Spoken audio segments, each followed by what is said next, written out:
don't see it there yet. Ask the Podcast Coach for October 4th, 2025. Let's get ready to podcast. There it is. It's that music that means it is Saturday morning. It is time for Ask the Podcast Coach, where you get your podcast questions answered live. I'm Dave Jackson from theschoolofpodcasting.com, and joining me right over there, he's back, the one and only Jim Cullison from theaverageguy.tv. Jim, how's it going, buddy? Greetings, Dave. Happy Saturday morning to you. Sorry to leave you in the lurch a couple weeks ago. I literally gave you an hour of notice and said, yeah, I can't be there. And I'm still struggling. I got a little neck issue, still struggling. So I'm in the, what'd you call that? The Detroit? You're doing the Detroit lean, man, where you're just sitting back, hand on the coat. Yeah, that's it, man. I know this is the best position for me. Otherwise, I get fatigued pretty quick. So I'm here. I know you've done the show with a fever. You've done the show after like running 40 stairs. I think the day before. So I'm like, if Jim's tapping out, something's going on over there. So it was crying worthy pain. Like I haven't been in this much pain in a long time. And of course, seeing the doctor and all those other things, right? We're getting taken care of, but it just gets, when you get older, it just goes slower. You know, I've been frustrated with my physical therapist who's been helping me, and I'm like, I want this over now, and she's like, dude, relax, it's just gonna take some time. Anyway, so we'll be in a relaxed position today. Appreciate you giving me the week off. So. And I would normally say, you know what will fix that pain is I didn't see the coffee pot. Oh no, we got coffee for sure. Listen, I could lose an arm. We still have coffee. Be clear. All right. Well, that awesome coffee pour is brought to you by our good friend Mark over at podcastbranding.co. There we go. Because they're going to see you before they hear you, and or see you if you're doing the video thing. And Mark makes really pretty stuff. And in fact, I've hired Mark to do another thing that I'll be talking about in the future. So I'm not just a fan of his stuff. I'm a customer. I'm a returning customer. That's the key, is I'm a returning customer, because Mark has been, a graphic designer for over 30 years. He's also a podcaster. He's done over 300 different pieces of artwork, and it's not just artwork. If you need a full website, he can do that as well. And he's going to sit down with you one-on-one, find out what you need, and let him be the marketing guy. You're the podcaster person. You focus on the content. He'll make you look great. It's all there. Go to the website, podcastbranding.co. Tell him Dave and Jim sent you.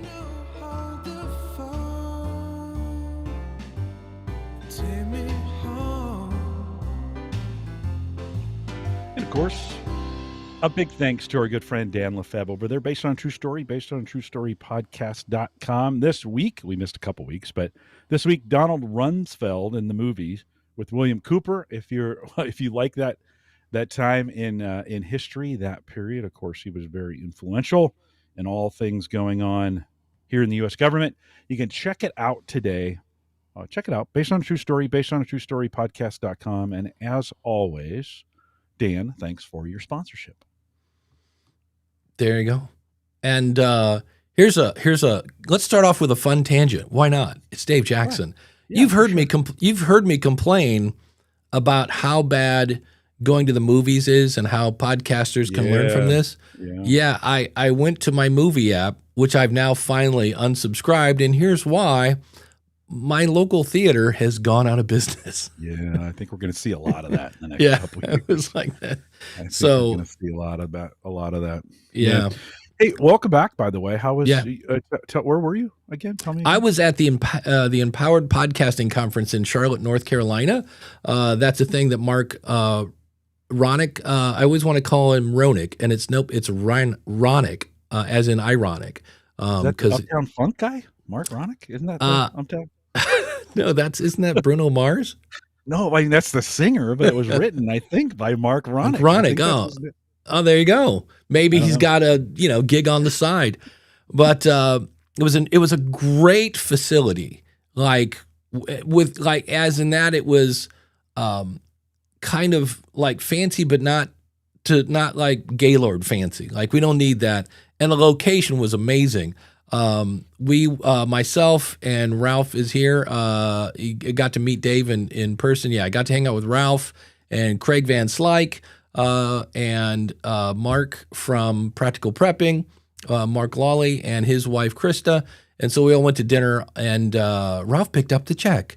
Very nice guy for that. But we got some really good spaghetti and just this Italian. I guess it's a chain.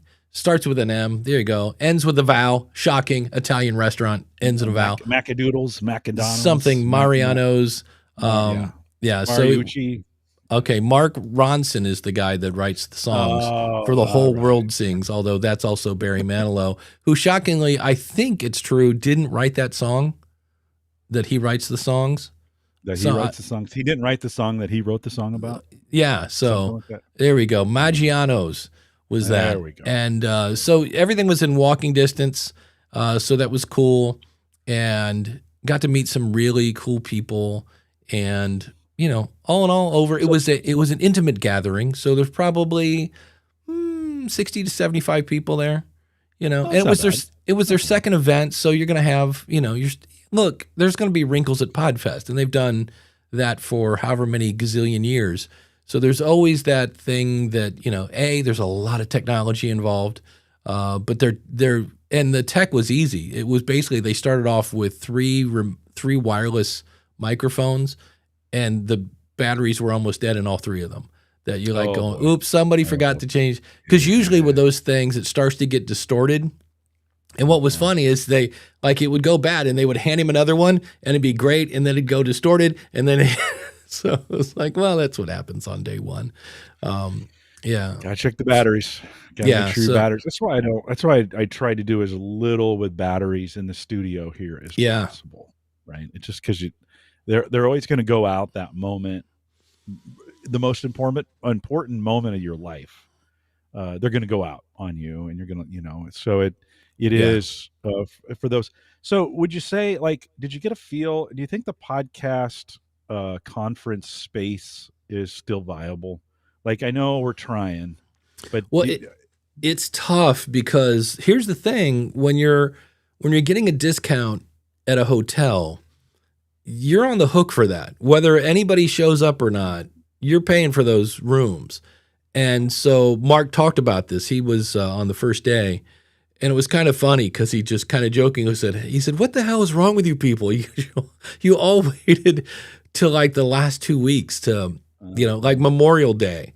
He said, really kicked it off. He goes, we were this close to canceling this because they had sold a handful. He says, but it was like the last 2 weeks and everybody jumped in. SP, hey SP, says, I think podcast seminars would be more viable than conferences right now. See, here's the thing, though. The thing I will remember: live seminars or virtual. Yeah, I think. What do you mean by that? I'm thinking he's thinking, you know, Zoom stuff. Because for me, the part I took away was not that the sessions were bad, but it was hanging out with Ralph and Mark and Craig and Krista. And then right? The last night they rented a whole floor of this building. So we just kind of all hung out together. Again, really nice kind of location. And it was me and Tracy DeForge and Jen from the Professional Podcasters Association. And all of a sudden, Tracy said exactly what I was thinking, which was, man, it's weird to be at a podcast conference and there's no Todd Cochran. And then we all just traded Todd stories for about, 20 minutes. And that was cool.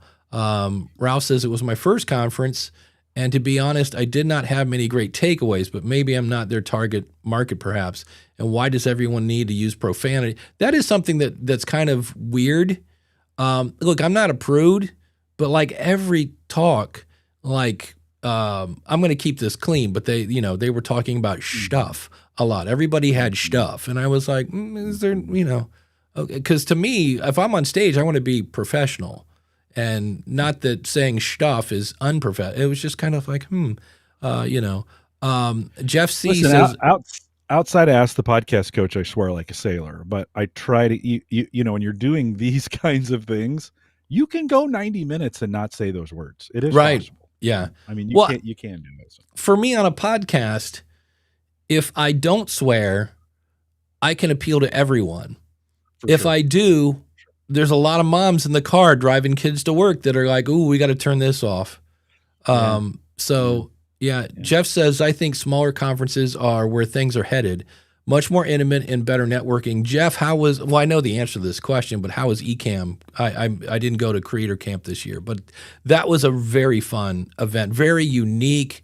You basically take over this little itty bitty city in somewhere on the outside of Boston, and you go pet alpacas, and that was a really cool, intimate thing.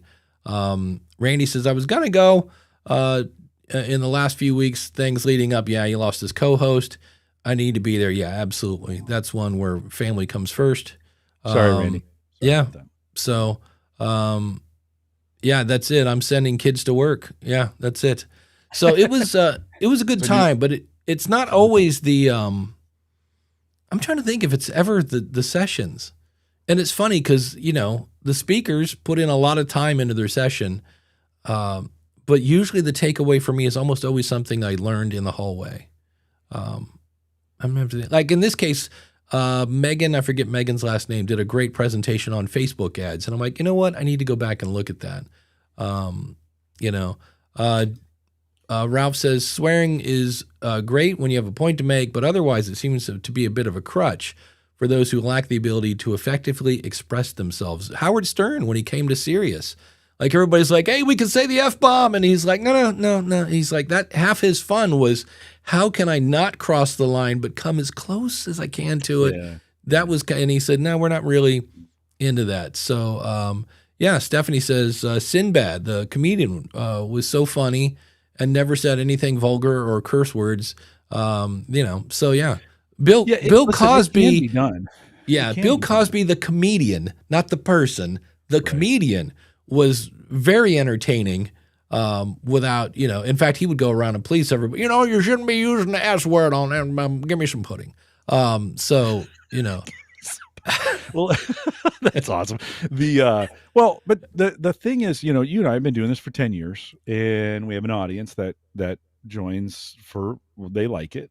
And you and I don't curse on this podcast. We just don't. And so we never talked about it. We never decided, we never wrote any rules. We just kind of both you and I are like, yeah, we don't do that when we podcast, right?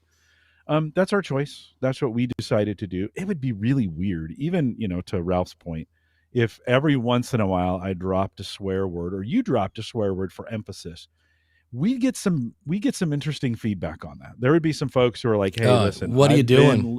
I've been listening to you because you don't, right? And so listen, you've got to do whatever. If you want to swear on your podcast, you know, go for it. Go, but don't be surprised if you didn't before and then you start. Don't be surprised if you get, you know, messages from people who are like, hey, I listened to you because you didn't do that. So again, you can do whatever you want in this space. Yeah. Just know your audience from that perspective. I don't do it because I do this professionally, and I wouldn't ever do it on the Gallup side of things. So, you know, it's like, well, then there's going to be some crossover. And so I just decided a long time ago, for the most part, doesn't mean I never have. I've probably slipped once or twice, or maybe 3 times. I decide that's the decision I made, just to do that. If you want to do that, listen, you're welcome to. You can do it as much as you want on your podcast, right? We just choose not to. Stephanie says YouTube has loosened their policy. If you haven't seen it, on the channel for YouTube creators, there's a guy from Google, and he's like, so there are some curse words like shh and this, and he's like, and then there are other ones, and it's so funny just watching him in a very nonchalant way, non-emotionally charged way, just drop F-bombs and things like that. It's so funny. He's like, now if you say poof, and it's like, okay, so that was pretty funny. Chris from, if I can get my mouse to work, says, even though I try to avoid saying bad words, that's how some people in the real world talk. And that's usually the thing. They're like, I'm just keeping it real. And I'm like, I get that. People can choose with their wallets and their clicks. Yeah, I mean, just a second ago, I was quoting Mark.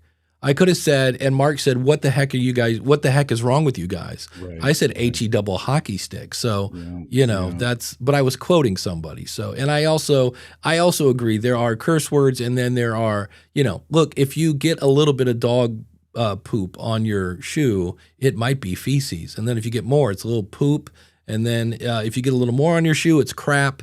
And then eventually you're like, oh man, I stepped in a ton of dog it's like, okay.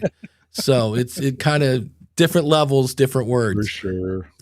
My favorite line from George Carlin, he said the F word is the one you save for the end of the argument.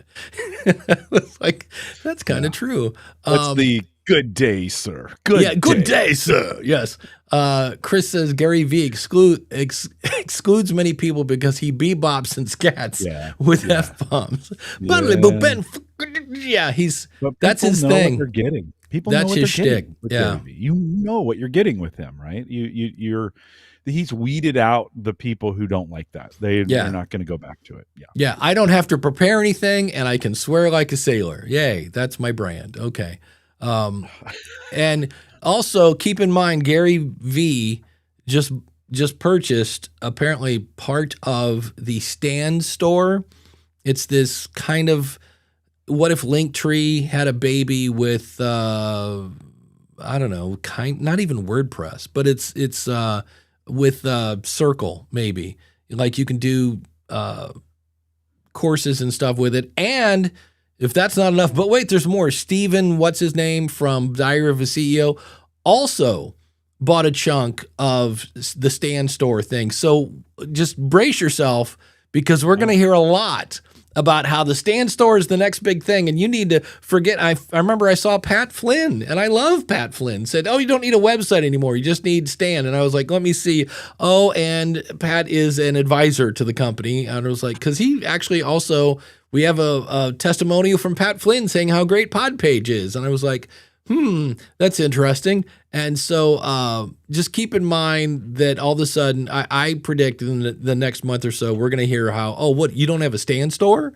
And I was like, oh, here we go. So it's always interesting how these guys love these products once they own a piece of it. So it's well, I mean, now that's the business of it, right? Yeah. I mean, and they could also say that,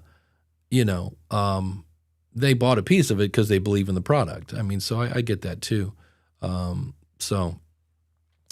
we go. Stephanie says, a boy in my church got in trouble for saying, son of a biscuit. And his father told him, I never want to hear you say that. I remember growing up, you weren't allowed to say sucks. Cause I got in trouble. I got in trouble in college for saying that from the platform. Yeah. He said, sometimes this world really sucks. And then the dean, he would later become the dean of the school, but he comes up to me and he goes, you need to go to apologize for what you said. I said, and I thought he meant the message of what I was saying, not the word. And I said, well, I wouldn't regret anything that I said. I believed it from my heart, whatever. And he was like, no, the S word. And I was like, did I say, you start going through the speech again, and you're like, I didn't say the S word. Oh, and then he mouths it. He couldn't even say it. He goes, sucks. And I'm like, oh, yeah, I said that for sure. I said that. I said, all right, you're fine. I said, you're right. I'm a California kid. I grew up saying that everywhere. My parents didn't care if I said it or not. I don't see that as a curse word, but some people do, right? So, I went up on the platform and apologized, and to the audience. And after the session was over, I had a dozen people come up to me and say, because I didn't say what I said. I just said, if I offended you, I'm sorry. What did you say? What did you say? More people started listening to me after that. He's edgy. Like, oh my gosh, he says things. Man, I mean, maybe that's a tactic. Just go up and apologize at some point for something you don't say what it is. And then maybe people will listen more in the future, because they'll be like, is he saying things I should be listening to? So it might be a good option. I had fun. This is kind of a Howard Stern moment where, like, oh, I can say this and it's not wrong. I forget the name of the character, but there's a story in the Bible about some guy that picked up the jawbone of a donkey and then beat people with it. And I explained how this guy went around and killed all these people And of course, another name for donkey is that one. Yeah, and I said, so he beat people with a piece of ass. And I was like, I just want to say that because I can say it in a church and it's accurate. That is good. And everybody was like, that's not dirty. And I'm like, nope, I know you want to get offended because I said that word. Jeff says, I said screwed up in church in a church message and got in trouble. Yeah, all these are because that was sexual. Ooh, it's sexual. Yeah, so I say holy buckets a lot. I'll be like, holy buckets. That sounds like Robin. I don't know why. I just started saying it. Too much early Batman. Because Robin would be like, holy, Audio Technica 2100 Batman. John Jamango says, I got in trouble one time editing a podcast because I left Damn in Hell because it was a clean show. Yeah, that's there you go. There goes our clean rating. See, I just said those words. Doggone. I don't see those as curse words. That's anymore. It. No, well, that's the ones. Those as curse words. Yeah. Like, there's so many more worse ones than that. But why are they worse? Like, I mean, think of this. Think of the anatomy of a swear word, right? I mean, why? Because we've collectively said they are. Like, and I know they have meanings. That's really it. I know they have meanings in the, but isn't that funny that that word? I think about the F word, right?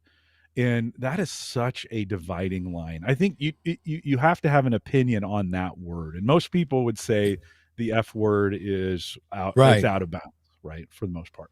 But why? Like, it's just a word. My favorite was watching The Longest Yard with Burt Reynolds, the original one, which is just, wow, on TV where they'd clean it up. And it would be like, son of a buck, you son of a biscuit eater, blah, blah, mother lover. Like, wait, what? So it was just weird. And you're like, I don't think that's what they were saying. Yeah. Dan Lefebvre says, swearing is a social thing. 50 years ago, the swear words were different. Some people are just too sensitive. In his honest opinion, yes. Holy Grail. There's, Daniel G. Lewis says, my favorite non-curse phrase is, what the Huey, Dewey, and Louie? Yeah. Hey, is fart a curse word? Is that, let's weigh in on this. Can you say that? When we get to bodily functions, people get a little weird because, we all fart, but yet if you say fart, I think I'm smelling there you go. See what I didn't even think about that. It's like I'm smelling an episode title for this. But where's my rim shot? The anatomy of a curse word? Yeah. There was a thing on Netflix that went through like, why is the F word? Where did it come from? What was this? How did we get this word? Chris Stone from castahead.net. When I worked for Sony, one of my accounts wanted a clean version of a Too Short album. I sent him an instrumental version. Well, that's it. I mean, some of these kids of today, I see them on the TV on the MTV Music Awards, and every other word is bleeped out. I'm like, well, okay. I still remember, let's see, Elton John. Someone saved my life tonight. He says it's 4:00 in the morning. Darn it. But he doesn't say darn it. So, and I was just like, he just said darn it on the radio. I was like, holy cow. And then Axl Rose, Guns N' Roses, or Ted Nugent on Double Live Gonzo that's one of those where you're like, I'd like to dedicate this to all the Nashville good-looking women body parts. So it's, And then Chris says, another Chris, we have buy one Chris, get a second one free today. Guess it depends on where you live and where you grow up. Sure. Swear words and normal conversation. I know there is a community aspect to it where we're all good people, but when we get around our boys, now we can talk freely. And it's kind of a sign of camaraderie. Like, hey, I trust you enough because, if you say a swear word, I might go tell your mom. That kind of thing. I've read about that. I actually studied a little bit, like, why are curse words curse words? And, Here we go. Who else remembers Battlestar Galactica's frack? Oh, I've fracking. Yeah, that's true. There's all sorts of things. That is just blatant. That's just a blatant replacement type deal. But it's okay. I mean, Yeah, they got away with it. yeah. There we go. John Domingo says, I was impressed with a story from Daniel J. Lewis. He smashed his thumbnail moving a desk and didn't swear. I don't know that would be possible. Although stubbing your toe, usually why do you swear when you're hurt? Why do you go to those words in those moments? I mean, that's a really good question. Stress, pain. Let's put those together. Why do we do that? Like, what is to show that it really hurts, that there's like, this isn't just a ow and ouch. Same way, like we went from feces to poop to crap to and now like when you accidentally you move the footstool and you hit it with your toe, after you get done going right, that's the natural thing, and then it's like mother so that's and I think that's it. The MF. The MF is when that's like that's a 12. That's the pinnacle.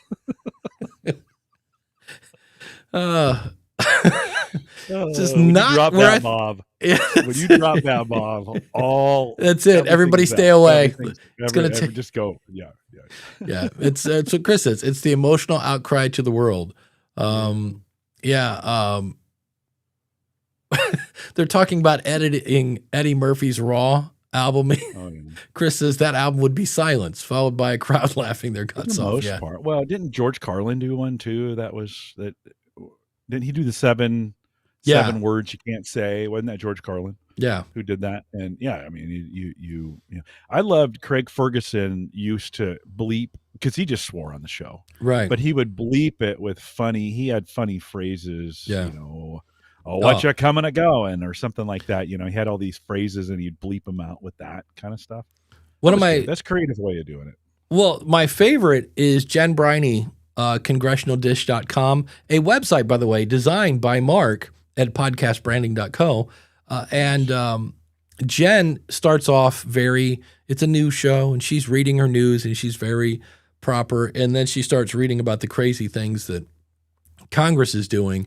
And when she says the F word, Daryl Darnell is her editor from Pro Podcast Solutions.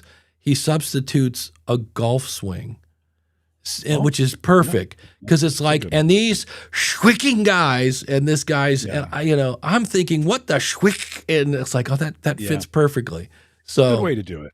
It's a good way to do it. Replace it with something fun. Don't do the or the boop, right? The beeps or do the duck quack something. Yeah. Well, as SP says, going into another language to swear is one of the most respectful ways to express profanity in a monolingual crowd, except the Spanish crowd is going to be like, why is he? So why are you offending me in my language? In my own language. They're like, now all the Spanish people are going to be like, well, we got to turn this off. I don't know. It's, words, word. Yeah. And that's, I think, to me, why I think they're fun, because in the end, they are just kind of words, but somehow we will, but people have a real opinion. Like some people see cursing as a lower version of language. In other words, they'll say you curse because you don't have enough control of your own language to use more creative words, or the profanity is some kind of a degradation to the culture kind of thing. So there's some folks who have a real strong opinion about what that cursing means, right? To them, and it gets kind of personal sometimes, with that. Well, there's others who are like, it's fine. I mean, I hear it all the time. I don't see it as being any different than any other word in that sense. Yeah. So definitely that culture of how people see those things, and there are definitely groups of folks who gather who then impose those things on each other in some of those kinds of ways. So it's certainly a challenge from a podcasting standpoint. It all goes back, Dave, is know your audience, right? Who are you speaking to with these kinds of things? And back to my example, I shouldn't have said sucks from the platform at a Bible college. I mean, Right. that's right. I shouldn't have said that. I should have known better. It was handled, by the way, perfectly. Like the Right. university president who pulled me aside.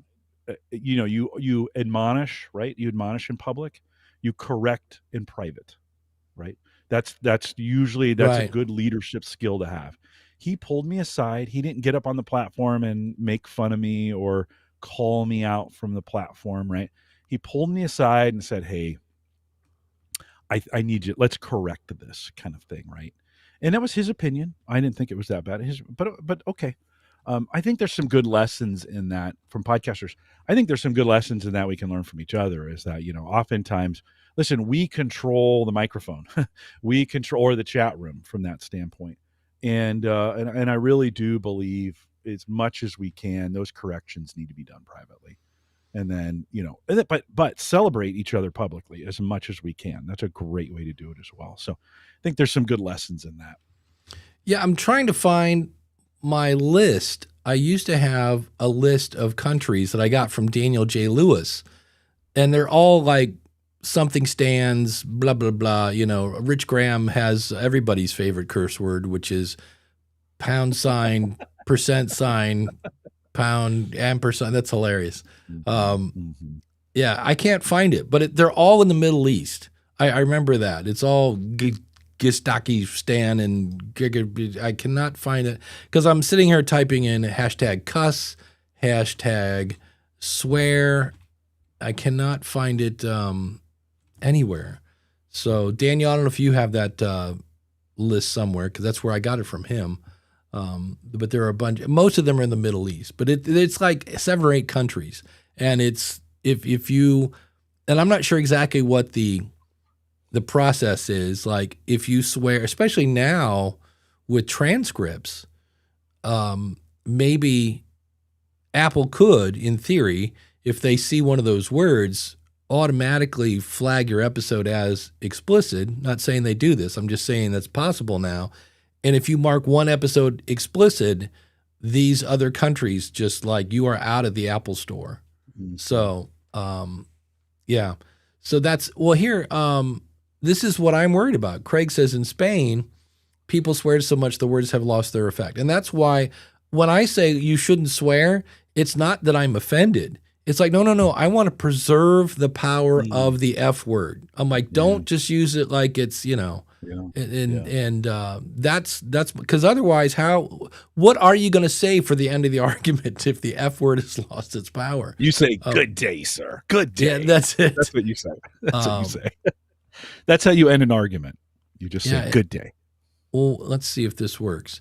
This is my list, but I think a few of these have been removed, so I don't know. I have 3 dots. Maybe you can't make that long of a comment, but or maybe those words aren't allowed to be. Anyways, I love John Domingo's quote. Throw that up there, Dave, really quick. He says, I tell those people who say cursing is for low intelligence to go themselves.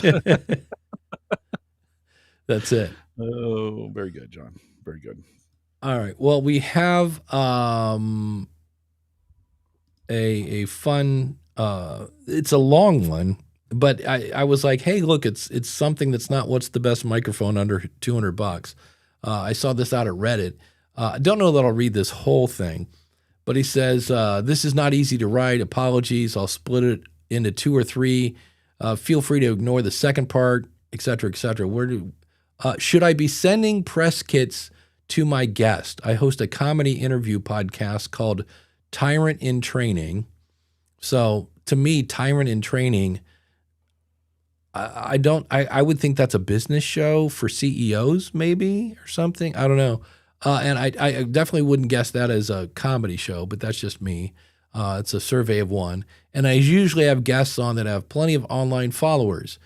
They're right there to me is a bit of a red flag. For context, I have a podcast doing 30 downloads each episode, but guests have hundreds of thousands of followers and are comedians themselves. I tag them in posts, but they only sometimes share. So should I send out press kits to them? And so that's where, for me at least, you're missing the boat. First of all, especially on social media, unless it's naked people with swear words, you're probably not going to get people to stop. I mean, when I started, look at yourself when you're on social media and you're going through the Twitters and the threads and then like, I literally am scrolling, looking for anything, and whatever you say has to stop the scroll first. So let's say you were lucky enough to get them to stop the scroll. Then whatever you said, you have, I would say, a very small chance of getting someone to actually click and leave their doom scrolling to go watch your show or listen to it. I don't know. He goes on. He says, I feel, let's see, I'm in this terrible state of spiraling into despair and continuing this podcast. I do enjoy it. Now that's weird because, I love my bike riding, but I'm not going to do it anymore because, I like if you enjoy it. So, but man, over 100 episodes and still 30 downloads each episode. It's depressing over and over again. I've got good guests on, like with plenty of followers, but none of it matters. So for me, let's look at that a second. You've done this multiple times and you've got 30 downloads. I think it's time to say that strategy is not working. Doesn't mean it's, your show's bad. It's always the same download numbers. Here's what's really bugging me though. I ask people if they like to guest and I get really enthusiastic feedback saying the premise sounds great and they'd love to do it. They record an episode, seems great. After that, some share when they're tagged, but any follow-up email I sent, even just yanking them, I think he means thanking them, is most times no response or just okay or a short reply back. It's like, hey, they go from excited to not wanting to deal with me. And it feels like they loved the premise, but then recorded it and realized it's crap. Well, that could be. That's an option. So I'm left with the common denominator in every episode is me. That's kind of dangerous, but okay. I'm the reason it ever gets 30 downloads. I'm annoying, off-putting, something, which really messes with my mind because then I go email a guest. They are enthusiastic about it. They record with me and are laughing and saying it's fun, and I act like I'm fully believing them, but internally I'm telling myself, nope, they regret this. I'm ruining it. It's hard to enjoy doing an improv. Oh, there's a word right there that makes me very worried. Improv comedy podcast when looking for a guest and thinking they hate me. They wish some else doing this right now. So now we're into we're piling on imposter syndrome or we're adding, fire to the imposter syndrome here. Doing 12-hour work days, and then finding time to put out a podcast every week is time consuming and draining. I love doing the podcast, but do you? It doesn't sound like it, but it's disheartening to see this proof that I'm bad at it. This is where he needs to go to buzzsprout.com/stats. I think the average is like 37 downloads an episode. Other people can do podcasts, and after 10 episodes in a crowded niche, they can sail past 30 downloads. I believe I've a good premise. So number 2, he's staring at his competition. I believe a good premise, and I think the quality is good. I'm just the issue. I'm a bad host, a bad person to attract any listeners. Common advice is to market by asking guests to share the episodes, guest on other podcasts, but it's like I rarely get guests sharing episodes, and I can never find any podcasts for me to be a guest on. That's not true. And there are shows that will take anybody. Again, I love doing the podcast. To me, it's starting to sound like he's convincing himself here. And I try not to focus on download numbers at all. Enjoy the process, I think the fact guests seem to ignore me once I record with them triggers rejection issues. So that's not good. Honestly, I need to get this out so I think that's what he's doing. I think he's just doing therapy on Reddit. Side note, I'm already in a mix of shame for posting this for anyone to see and shaky conviction that it's good to let it out. I could probably shy away from any comments about this whiny part. I don't know. What do you think, Jim, when you hear all this stuff? I mean, it's all true, right? I mean, we all go through these moments of self-doubt and of questioning Are we do we, does this make any sense? Whether we have 30 or 300 or 30,000 downloads, um, a lot of folks wish for more downloads. That comes with its own pressure and stress. Right. You start getting anything over 10,000, and you start getting some really interesting feedback from people. And then now you're listening to your most engaged listeners, who sometimes are worse than when you had nobody, or when you had a small audience. They take things personally, or they give you advice that you're not going to follow. I mean, I had one this week, somebody in my podcast saying, really wish you'd do this. And I'm like, well, I appreciate that. I appreciate the feedback. I'm not going to do it. Right. And if you need to go, because there's always it's in some of the feedback, there's always veiled threats of leaving. I'm going to stop listening. And you're like, okay, I mean, stop listening, because we've overshot the target for you, apparently, at this point, right? Right. And so of course, as you pick up more listeners, then you get more of those kinds of things. I think and people struggle with that just as much. I mean, I've watched a dozen, that's probably too many, 6 YouTubers come and go because of their audience. I mean, they flat out said, I'm not doing this anymore because you guys are terrible. You're terrible people. You write terrible things. I don't need this. I don't need this stress. I've also watched YouTubers come on and then try to please or talk to their audience through their video, and say, oh, we got this comment, or I got that comment, some of these kinds of things. So one, be careful what you wish for from that standpoint. But 30's not bad. If you love it, keep doing it. If you don't like it, stop. I mean, it's a fairly easy, there's nothing validating about having a podcast. There's nothing that makes you better or worse than anybody if you have one or you don't have one. If it's not working for you, just stop. Take a break. Do something different, get away from it for a while. You don't have to have one. If you love doing it, though. I always said, when I first started blogging, my very first blog was like, look, I'm going to write this, and if nobody reads it, it's okay, because I write it for me. This is for me. This is to help me do some things. I still, in the podcasting world, these still are about, I do this because I like doing it. We don't Ask the Podcast Coach doesn't have giant numbers, but it has enough. It's got 40 people in the chat room. I get to hang out with you. That's enough for me, right? So anyways, everybody comes at this from a different motivation. And I think you just got to check your motivation and be like, why am I doing this? Is it fulfilling it? Do we need to stop it? I mean, Home Gadget Geeks will come up on 15 years this December. 15 years, Dave. Wow. And sometimes I'm like, should I stop? I mean, I asked this question about once a quarter, to be honest. Like, have I said enough?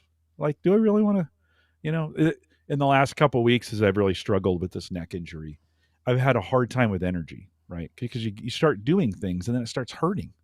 And you're like, that would have been a good time to swear, by the way, right there where I was going, I could have dropped the F word. But, and maybe that's the emphasis people are talking about. But it is, I think it's a good opportunity. Listen, if you're not questioning it, well, I don't even want to say it that way. I think it's okay. Live in the struggle. It's not bad to be. It's not bad to be in the struggle. All this time, I didn't realize I could have been going. That guy is driving me crazy. Hey Dave, hey Jim, Mark. Oh wait, that's the wrong button. Wait, stop. No, we don't need. So yeah, this is Jeff C says podcasting can be a lonely business. That's why I do a live show first. Having an audience that shows up each week is what keeps me going. Absolutely. Maria says if you are frustrated, then your listeners, we're going to hear it in your voice. Take a break. Yep. If it's not for you, if it's not fun for you, it's not going to be fun for them.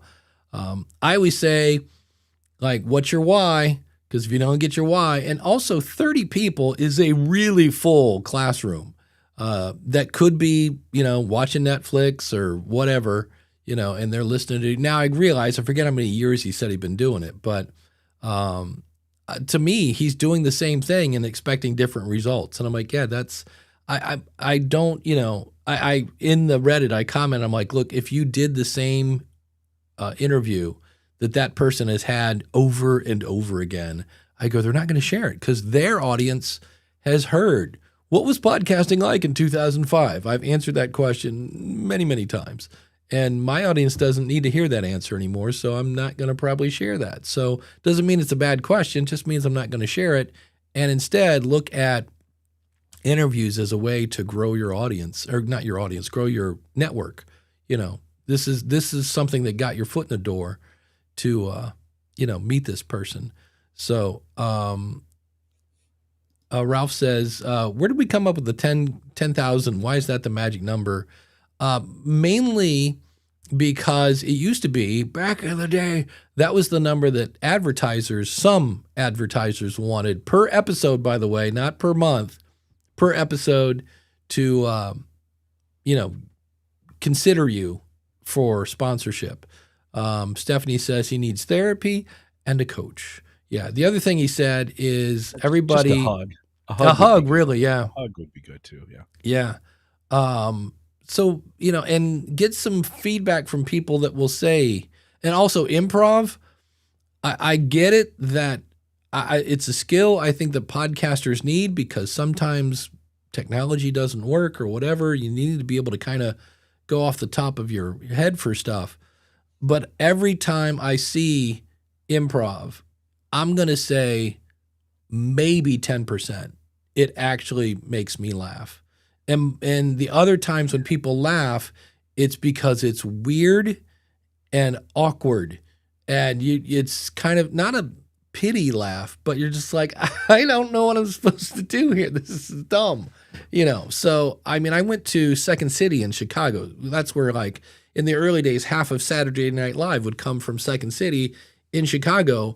And I was like, oh, this is going to be amazing. And again, maybe 20%. I just remember it was like, oh, that was a look. Because they'd be like, okay, give us some stuff. And they'd be like, banana, cape, air conditioner, Volvo. And then they would somehow come up with a skit that used all those words. And you're like, yep, that used all the words, but it, that's 8 minutes of my life I can't get back, So yeah, I get improv, but I rarely see it, unless you got somebody like Jim Carrey, that usually doesn't, work. Steph says, I hate, Okay. Go ahead. Steph says, I hate when people get mad at guests for not sharing. It's not their job. It's nice when they do, but the whole expectation, I don't like. I'm with you on that. I've never expect my guests to share it. In fact, when I interviewed Justin Moore about his book Sponsor Magnet, I said, dude, I hate to do this to you, but I'm going to walk you through your greatest hits because my audience hasn't heard your greatest hits. I said, so I'm not really this is going to be one of those interviews where it's, the same old, how do I get, how many downloads do I have to get a sponsor and that kind of stuff. So you were going to say something, Mr. Collison. Well, Daniel said it in chat. Whose line is it anyway? It was a good show of improv. Yeah. That was funny most of the time. They did a nice job. The key to that show was the live audience, right? There's a reason comedians have a warm-up comedian who come on to make the show a little bit longer, so people feel like they got their value out of a very expensive ticket. But two, getting the crowd kind of juiced so that they're responding to stuff that on the surface, to be honest, is not really, I mean, it is funny, but when you get in a funny environment, that one thing leads to another, unless you destroy the atmosphere in the middle of it, is a tactic to get people to laugh, like get crowds laughing. They'll continue to laugh, right? And so it's the key to that kind of improv is the crowd. Doing improv without a crowd, ooh, that's a special skill. Yeah, because you don't know if it's working.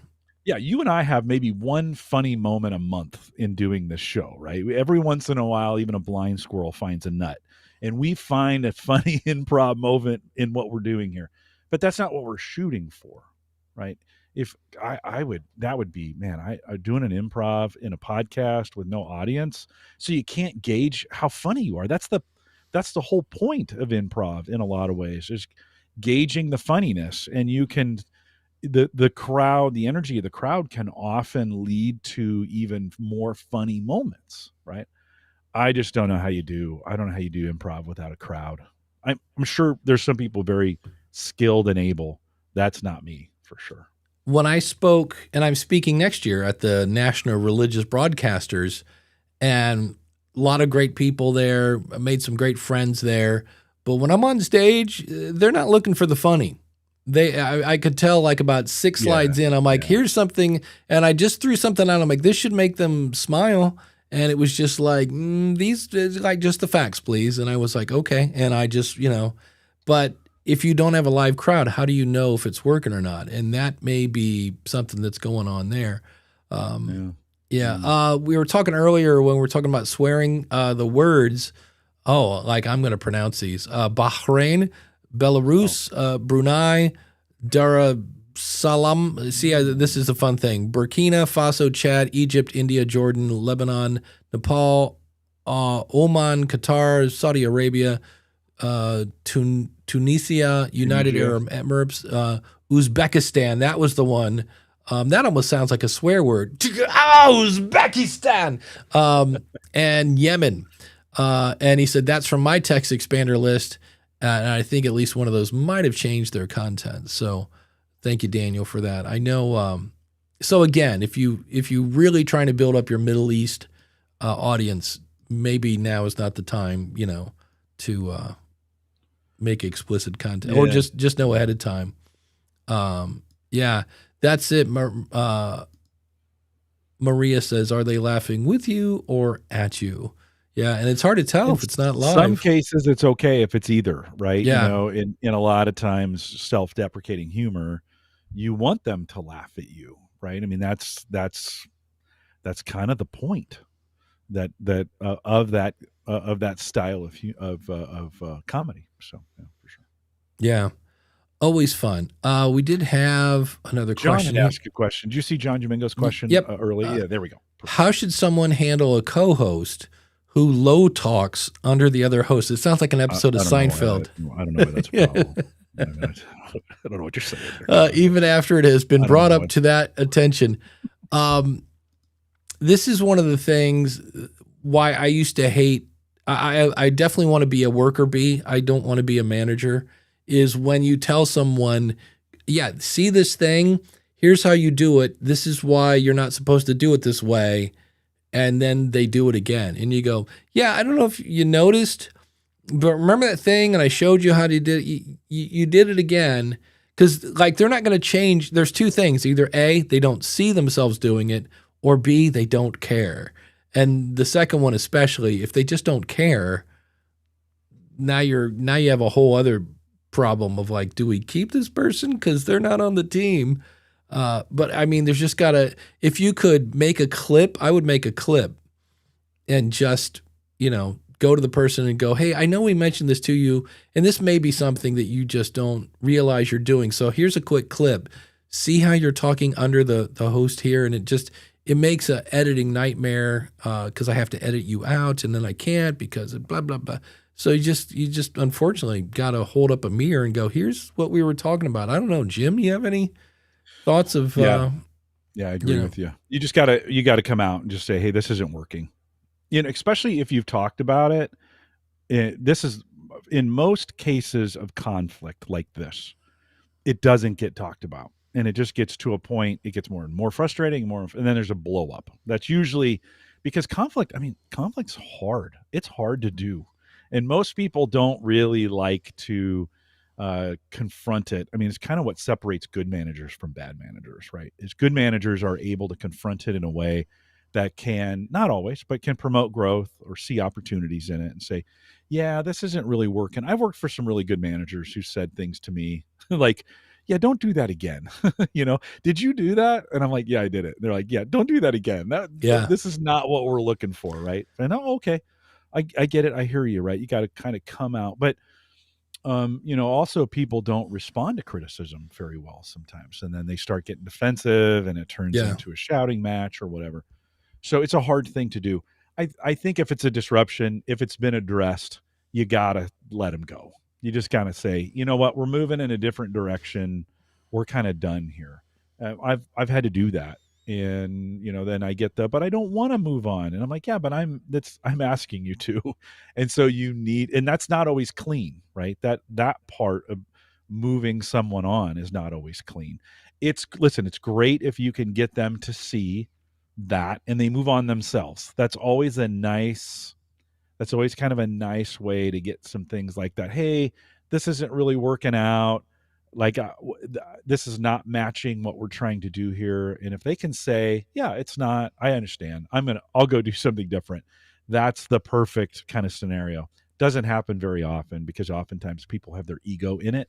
And so they're like, how dare you fire me, kind of thing. Yeah. But the easiest, in the long run, the easiest thing to do is say, let's do something different. Like, this isn't going to work for me.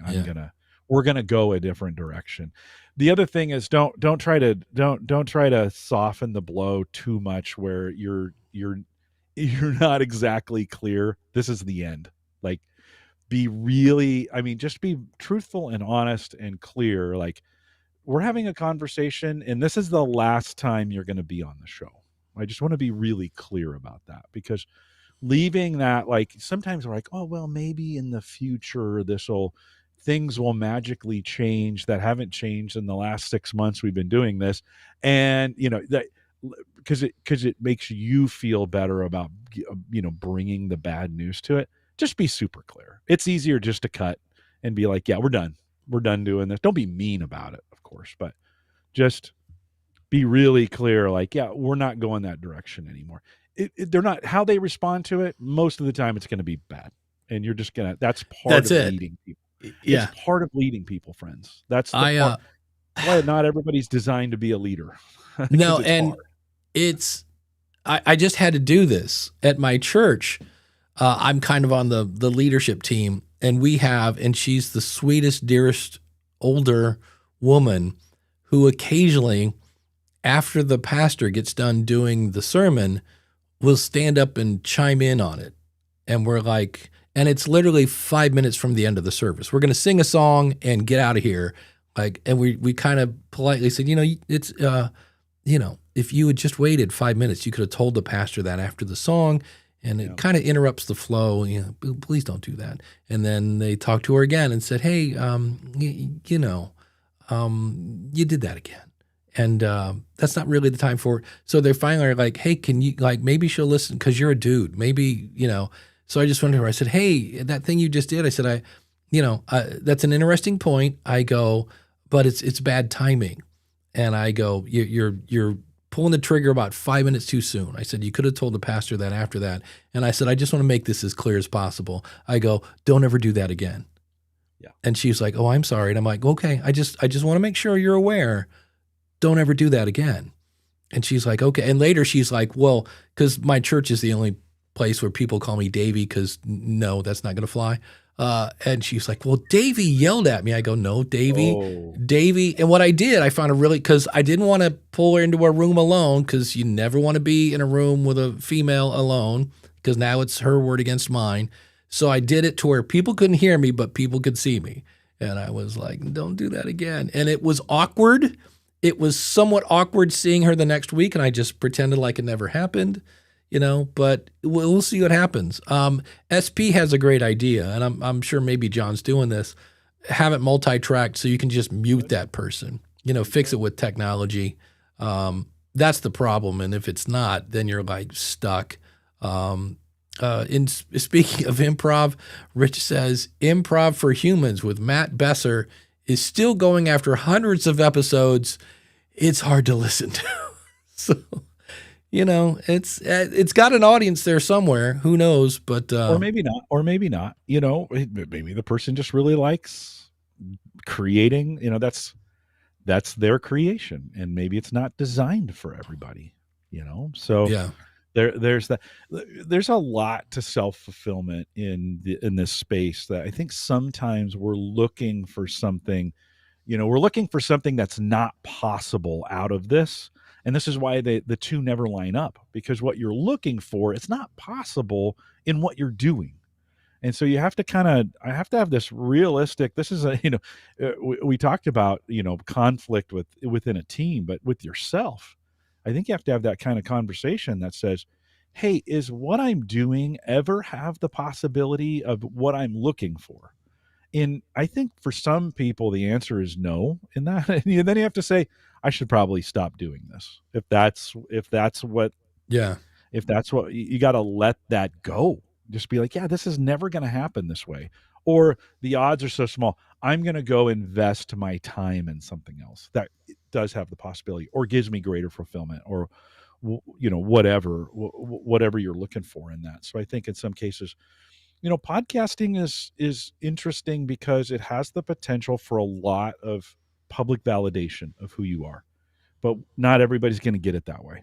You just, and if 50's not enough, 100 may not be enough, and maybe 1,000's not enough. And then, so you have to, at some point, you have to have this realistic conversation with yourself. Is what am I looking for in this thing? See, I think that's why so many people are like, I need to get a sponsor, not because they need the money, but that might be the badge of officialness. They're like, oh, I've got a sponsor. I'm now official podcast. I wonder sometimes because no, that you're legit the minute you hit publish. Yeah. Yeah. You are officially podcasting now. So I don't know. SB says I just hired 2 employees. In both cases, the question about how they handled conflict literally decided the competition of who to hire. You need to address the conflict head on. So he totally agrees with you, Jim. Yeah, it's one of those things. The sooner the better, by the way. The sooner the better on some of these things. Do not, if you're questioning it, it's too late. You kind of need to handle this thing early and button this thing up and set the expectations. By the way, from a co-host standpoint, the best time to set the expectations is before you start recording. Dave and I didn't do this. We listen, we didn't start thinking this would be a podcast. We just kind of thought, we'll just get together and hang out. It was fun, right? We just loved hanging out together. So it was one of those situations where we kind of fell into it. If the chemistry hadn't been there, if we didn't like each other, if I wasn't what you were looking for, within 3 or 4 weeks, you would have just stopped inviting me.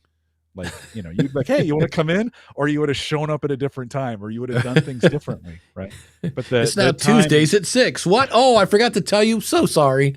Yeah. For me, it would have been Thursdays at 8 when I'm recording Home Gadget Geeks. Right? Sorry. Yeah. Sorry. That's the way to get at it. But it's the only time it'll work for me. Yeah. With new co-hosts, the key to it is to set the expectations as early as you can and almost overset them in some ways. Just almost be too clear. You can always back away. It's always like teachers, that the first month of school, they need to be absolute crazy authoritarians. Yeah. Because if they're not, the class gets away from them, right? And I think sometimes in these relationships, we need to have that same, we're being really, really clear. I know we want to be buddies, but let's be really, really clear here how this is going to work so that we don't step on each other's toes or we don't have misunderstandings. It will then ease into something that's good once the expectations are clear. Yeah, and John says, oh, man, this is a bummer. You can't mute them when you're live streaming. No, no, you can't. Although you may want to. As we know. We know here. Yes. Oh, that's tricky. Yeah, I'm with you. You just back when I was teaching, and there was a whole here's what we're going to cover today, and here's how we're going to cover breaks. And I would tell people, and before I went on break, I would put this big timer that said 15 and then would count down to 0. I go, when that gets to 0, we're starting back up. If you're not in here, we're not waiting for you. And no, I will not go back and get you caught up. I will get you in on the next lesson. Please be back. It's 15 minutes. That's plenty of time to go to the bathroom and make a quick phone call. And I would come back and somebody would be late and they would come in and say, is there any chance? And I'm like, nope, I'll get you in on the next lesson. In the meantime, just watch. And nobody was ever late the second time. It's like, hey, I told you this is what I'm going to do. And I'm going to do what I said I was going to do. And so, that's always, and they just, people I think like to push people sometimes. They're like, oh, it's no big deal. So, yeah. Well, it's tricky. Sometimes we think we're for everybody and we're just not. You just got to know, this is the know your audience. Hey, know who you are for. know where the sweet spot is in your personality and what you do. And I've, as a community manager, I have to make some really hard and difficult decisions on how people interact with a very large community. I mean, we have some big communities, so I have to, and those decisions are sometimes hard because people want to come in and they'll post something that, and I'm going to say that's inappropriate, and that doesn't mean it's bad. It's just not the right topic, or it's not the right conversation to be had, or it's not, and I have to deny it. I'm like, no, we're not going to have this conversation in there. And I've talked about losing friends. I've lost some friends over at some point saying, yeah, no, that's not good for the many. Might be good for the one. It's not good for the many. In this case, there's an old Star Trek reference for you. And so, you have to, and there's people who are like, I'm never going to talk to you again. I'm like, I'm sorry, I'm doing my job. That's the hard part of this, is you can't please. This goes back to the bigger your audience is, the harder that gets, because your audience you start attracting the fringe, right? The folks way out on the edge. And those are the hardest ones to please. They're just like, oh, why can't you be like Joe Rogan? Because I'm not Joe Rogan. Well, if you just did it like Howard Stern, I'm not Howard Stern. Yeah. That's not me. If you like them, go listen to them. To them. There's enough idea. Yeah. They are them, by the way. They are them. Jeff C says, for me, having multiple co-hosts I can call on has been the best. Plus, it keeps things interesting for the audience. Jeff is an amazing moderator. He's good. You kind of, that's the style there is, he brings up a topic, then he'll throw it to somebody else. They'll do their little thing. And if he wants to throw somebody else, he can, or he just brings up a new topic, but it's not even done in a choppy way. Like Jeff will talk, then, Jim will talk, and it flows super nice. And it's one of those things you can kind of just say before you hit record, hey, when I want you to talk, it sounds like your parents, do not spoke until being spoken to, but it's kind of that thing, or he just sets a nice pace. It's awesome. So he's a nice dude. Like he's a super nice dude. It comes off. I was on a show, I don't know, last year, and just from the beginning to end, it's just super pro. He's a super nice guy, very, very, very well spoken, and to your point, sets a good expectation for, hey, here's what we're doing here. This is kind of, and it wasn't long and lengthy and filled with rules, but I remember talking to him, and he was like, yeah, this is kind of what we're trying to do here. And that's setting the expectations for, setting the expectations for it. He does give, that would be a good example to follow on someone, because he does get a lot of different guests in. Jeff's got a good setup to make sure he gets the best out of the guest. And I'm sure not all guests have been great, but maybe including me, but he does a nice job of setting it up. Well, the other thing, of course, it's so obvious that we never say it. And of course that is best beard in podcasting. Jeff C. For sure. Nobody even comes close. It is.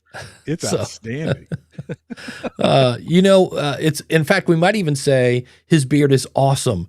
And speaking of awesome, we should say hello to our awesome supporters. You can be one of these people.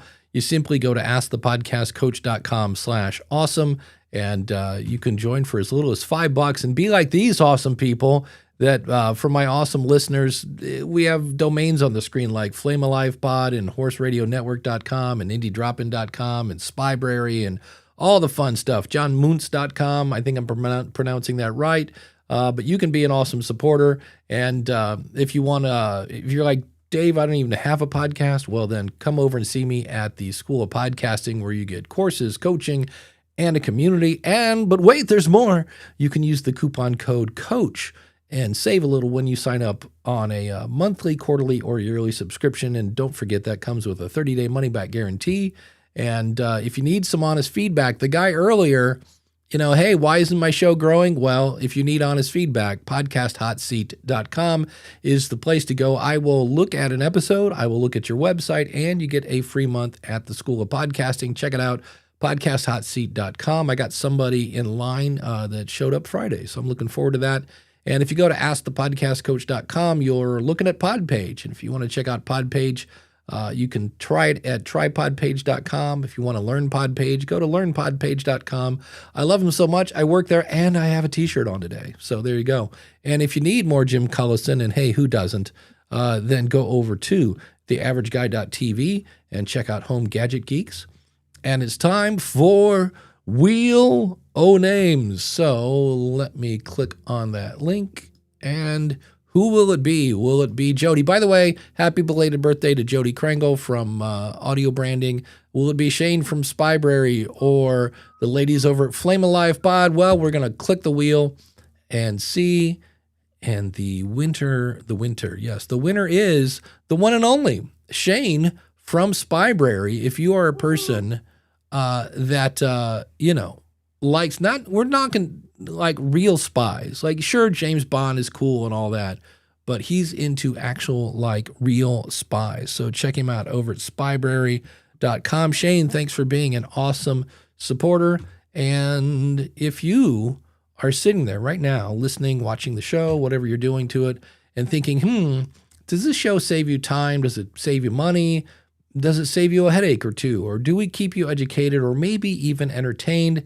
Then you can go over to askthepodcastcoach.com/awesome and give some of that value that we give you back. So thanks to all of our awesome supporters who are doing that. And I think I have, I saw a question come in as we were doing that. Let me scroll back. I thought I saw somebody had something about an app or something. Here we go. Anyone know any good apps to create short audio clips of my audio file? Boy, that's a fun one. Because I know, at first I thought he was going to say video clips of my audio file.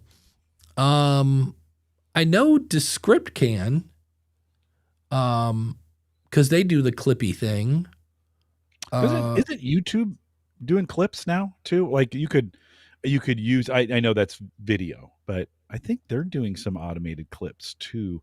I would think, boy, just about any of the services that you're using for hosting would have the ability to go in and pull some of those clips out. I get, do you get these emails every week from people who find your YouTube video and they're like, "You're not monetizing these"? Yeah. Oh man. Multiple. But I would think. Yeah, I would think a Headliner. Headliner would be a good one. Headliner would be a good one to try. This is one of those areas. They all have kind of free services. See how that goes from that standpoint. Most of the AI services are doing these now, so it's a good. I'm not a big. I should do it more. I don't like my show shortened to clips, so I just don't do it. Well, there's two things for that. One is, does it work? And I think it keeps your brand in front of people. Yeah, for sure. It's. I mean, if we look at Taylor Swift, she did that as a preview to her album, which is estimated that she's going to earn another $40 million last night from. She had some sort of release party or something that was in theaters. I'm like, it must be nice to, on one hand, you go, it must be nice to be that famous. But on the other hand, she spends a lot on security and making sure people. Her life is not her own, right? Yeah. It is not her own. She seems to be handling it pretty well. So hopefully in the future here, I mean, this didn't end well for many celebrities like a Michael Jackson or, like Paul McCartney's handling it. I mean, here talk about a guy that was been giantly popular and who's handled it all the way into old age. Paul McCartney's doing a nice job of that. Yeah. Somebody so check those out. I don't know if I have one. There's some stuff in the chat room about services to do. Check with your host provider. That would be another one to look at. I'd run them through. I'd do a good test. The AI has gotten better on a lot of these things, and so now may be a good time to test out a few to see how they generate those for you. My experiences with those were always, because I do spontaneous content. It was hard for it to grab the clips that were good. You'd listen to them, you'd be like, well, okay, that's kind of okay. If you're creating audio and you have a transcript, you can always feed that transcript into ChatGPT or Copilot or whatever, Grok, and say, pull out for me the 5 best quotes and with the timestamps. And that's an easy way to turn. Then you can go back to the audio and cut it yourself. That'd be a way to do it as well. This isn't one. I think these clips, the automation helps, but I would definitely do them. Make sure you're listening to that section before it cuts it out to make sure it gets a full thing. Yeah. Create Art Podcasts said, what's the mascot for the School of Podcasting? A flaming blue Yeti. No, that's the mascot for Podcast Hot Seat. That is the mascot done by the one and only Mark from podcastbranding.co, because I said, hey, I want a school crest and then, kind of a thing. And so you can see there's a little plug, and then you got a microphone and headphones and some sort of mixer, and then the plan, launch, and grow. And so that is another example of that. And then I think I don't know if I have it in this folder, but I have one that's square as well. So that's that. And I'm actually pondering rebranding Podcast Hot Seat again, which was a rebrand of the Podcast Rodeo show. I think Hot Seat might seem a little, I don't know. I'm pondering some things, so we shall see. But I'm also coming to the conclusion that maybe people just don't want feedback. They'd rather just, It's hard. I wouldn't let you do that to Home Gadget Geeks. You'd think I would be the oh yeah, Dave, do this. No, I don't know if I want my show compared that way to industry standards or what your feelings are. It may break us up. Well, you could break up I could break up the band. F you, yes. Take off that Van Halen t-shirt before it breaks up the band. So you definitely don't. I'm scared of it for sure. Randy says, I missed the Podcast Rodeo show. Well, it's there for you to listen, but there aren't any new episodes. And that one is still there. It's just, I'm like, I'm not doing that for free anymore. And it's only $5. That's the hilarious thing. That one is $5. I'm like, come on. But that's one where probably the price is so low, people go, well, this can't be any good. Well, otherwise, you'd be charging more than $5. So I'm like, okay, here it is. It's, and I'll do your website and this, and I'll listen to the whole thing. Yeah. So speaking of the clips, Dan Lefebvre says, that's what I do now. The services ended up being more work to fix their clips. So I just have a template and I have AI recommend time codes. Yeah. I here's the thing. There's an episode coming out of Your Podcast Consultant, which is Dave playing with short podcasts, because I wanted to see if maybe making a short show would make it popular. And the answer is no, it does not. Nobody cares what the length is. They care about the value. But I'm talking about, I used an AI tool to write show notes, and there were 7 words. Some of them, not only would I never say, I didn't know what they meant. And I know people are going to go, oh, it's the prompt. And that's kind of true. But this had blog posts of mine that it used to kind of, it wasn't a horrible prompt. And I was just like, I don't think I'm going to have AI do my show notes for some of my shows, because I can think and I can type. So it's not really solving a huge problem for me. And the time I'm taking to fix the show notes that come out, I could have just written the whole thing myself, and then it would sound like me because it was me. Now, if I need images, I can do, I make very meh stuff in Canva. And I've seen some amazing artwork from Canva. So for me, I think we should be using AI to do the things that we're not good at. But this was one I was just like, I've noticed I'm always coming in here and they love to go spoiler alert. That's another one that's like, it just seems like every AI thing has spoiler alert. It does, and then I'm just, by the time I tweak it, I'm like, I could have just written this myself, because most of my show notes aren't that long. I'll write something, a longer blog post, but that was one that I was just like, I think I'm done with AI show notes. I love the fact that like with Captivate, it finds any links that we mentioned, especially on a show like this. But, you know, and Buzzsprout does a pretty good job. Daniel's new tool, by the way, podchapters.com, is the only thing I've seen come remotely close to, like on this show, Ask the Podcast Coach will break any AI tool because it just can't figure out what the heck we're talking about because we change the subject every 15 minutes. So it's just like, what? But Daniel's AI tool does a really good job of coming up with the chapters. So if you're a person on Libsyn or Red Circle, because I know Blueberry and Captivate and Buzzsprout have chapters. I don't play with Podbean anymore, and I'm not sure what Transistor does. Transistor is usually pretty so. Auphonic does a pretty good job on chapters, doesn't it? Does it? I use it. I use it for that. And it, to be honest, I haven't audited the chapters to know, but I think Auphonic does some chaptering as well by timestamp. That's how the chapters are being done, right? By timestamp. Well, it's breaking them down by time. I think it's and it somehow knows when you change the subject.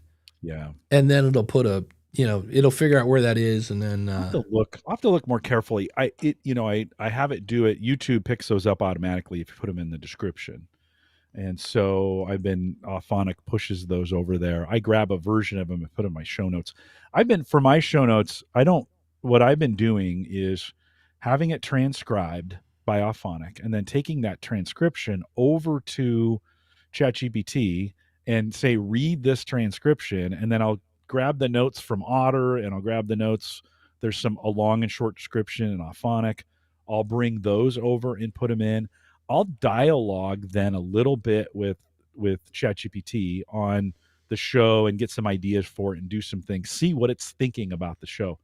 And then I'll have it produce some show notes for me on areas. Like I won't just copy and paste everything.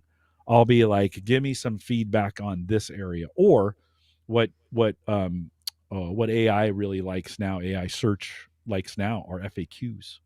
So I'll say, hey, create an FAQ about this episode for me that I can put in the show notes.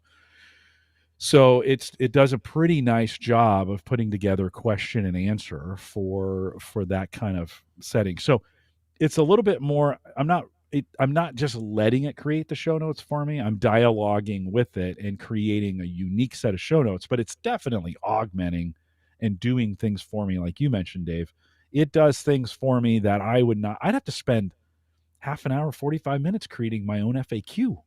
Yeah. You know, well, I don't need to do that. It's good at that, you know? Right. I'm like, create an FAQ that you would like to see so that you'll use it again.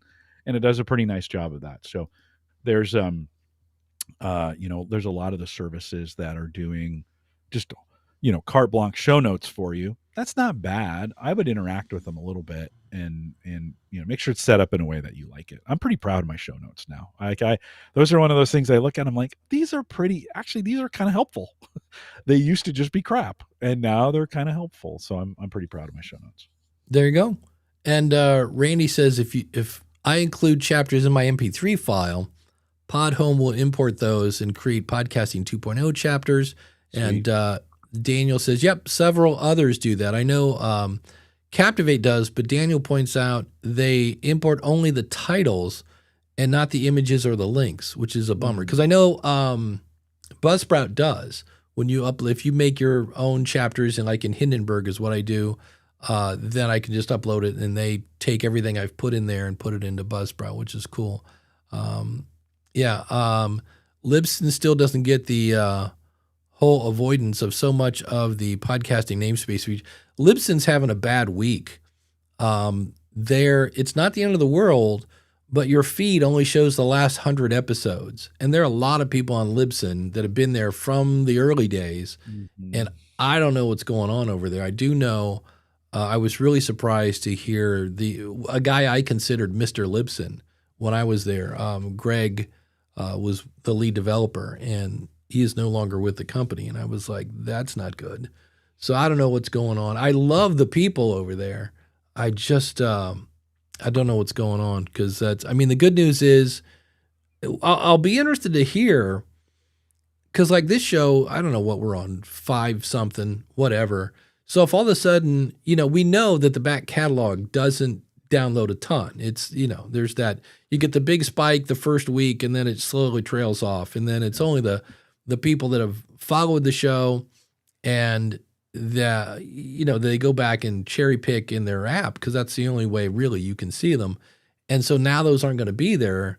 I was like, because I would be interested to see what percentage of your downloads are not there because people can't see your stuff. So, so I'm not sure what's going up. Daniel says the last 100 episode thing is going to really hurt when they fix it because dropping the feed limit and then raising again could cause a lot of re-downloads of old episodes, but not an Apple now. So yeah, it'll be interesting. And, again, I love the people at Libsyn. I'm just not sure what's happening over there. But when I heard that, I was like, ooh, you're a media host. And what makes a podcast is your feed. And to have a problem with the feed, I was like, come on, guys, you're killing me over here. I still got a show. Building a Better Dave is still on Libsyn. Everything else is on either Captivate or Buzzsprout. So, and I have a couple on Red Circle just for giggles. But at any rate, Jim, my guess is you're taking a week off from Home Gadget Geeks? Yeah, I took last week off. Well, we weren't here 2 weeks ago, so I did a podcast like this, slouched. By the way, thanks for letting me slouch the whole podcast. It felt a lot better. But Christian Johnson, he was an early podcaster with me, is back. Also, he's our Maple Grove Partners guy. Yeah, and does hosting. He joined me. He's coming. His opinion of crypto has changed. He was anti-crypto, but not definitely asked a lot of questions around it, which has been good. But he's coming around a little bit. So we catch up with Christian. If you've been a Home Gadget Geeks guy, you'll enjoy the episode. It's been out for a week. Check it out right now. HomeGadgetGeeks.com. There you go. Yeah, Christian is a great guy. I had him do some stuff. I might have him do, I think I'm going to start, it didn't show it today.